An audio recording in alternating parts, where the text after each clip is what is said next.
ಇಲ್ಲಿ ಮಾರುಕಟ್ಟೆಯೋ ಅಥವಾ ಗಟಾರು ನೀರಿನ ಕೆರೆಯೋ?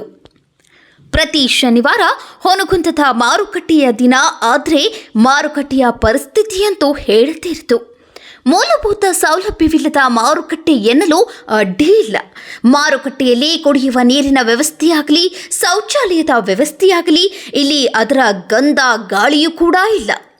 ಹೆಸರಿಗೆ ಒಂದು ಶುದ್ಧ ಕುಡಿಯುವ ನೀರಿಗಾಗಿ ಘಟಕವನ್ನು ಸ್ಥಾಪಿಸಿದ ಕೆಲವೇ ದಿನಗಳಲ್ಲಿ ಅಸಮರ್ಪಕವಾದ ನಿರ್ವಹಣೆಯಿಂದ ಸುಮಾರು ವರ್ಷಗಳಿಂದ ಬಂದಾಗಿರುವುದು ಕಂಡುಬರುತ್ತದೆ.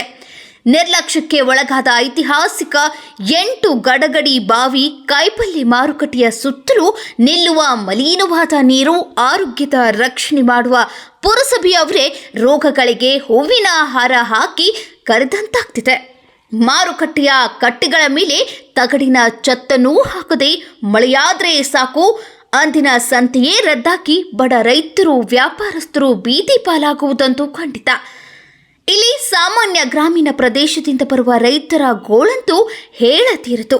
ಇಷ್ಟಿದ್ರೂ ಸಹಿತ ಪುರಸಭೆಯವರ ಕರ ವಸೂಲಿ ಅವ್ಯವಹಿತವಾಗಿ ನಡೆಯುತ್ತಿರುವುದು ದುರದೃಷ್ಟಕರ. ಬೆಳಗಾವಿ, ರಾಯಚೂರಿಗೆ ಹೊಂದಿಕೊಂಡಿರುವಂತಹ ಈ ಮಾರುಕಟ್ಟೆ ಸಂಚಾರಿ ವ್ಯವಸ್ಥೆಗೂ ತುಂಬಾ ತೊಂದರೆಯಾಗ್ತಿದೆ. ಕಾರಣ ಮಾನ್ಯ ತಹಸೀಲ್ದಾರರು ಈ ನಿಟ್ಟಿನಲ್ಲಿ ಸೂಕ್ತ ಕ್ರಮ ಕೈಗೊಳ್ಳಲು ಸಮಯ ನ್ಯೂಸ್ ಆಗ್ರಹಿಸುತ್ತದೆ. ಮಹಾಂತೇಶ್ ಹಳ್ಳೂರ್, ತಾಲೂಕು ವರದಿಗಾರರು, ಹೊನಗುಂದ, ಬಾಗಲಕೋಟೆ ಜಿಲ್ಲೆ.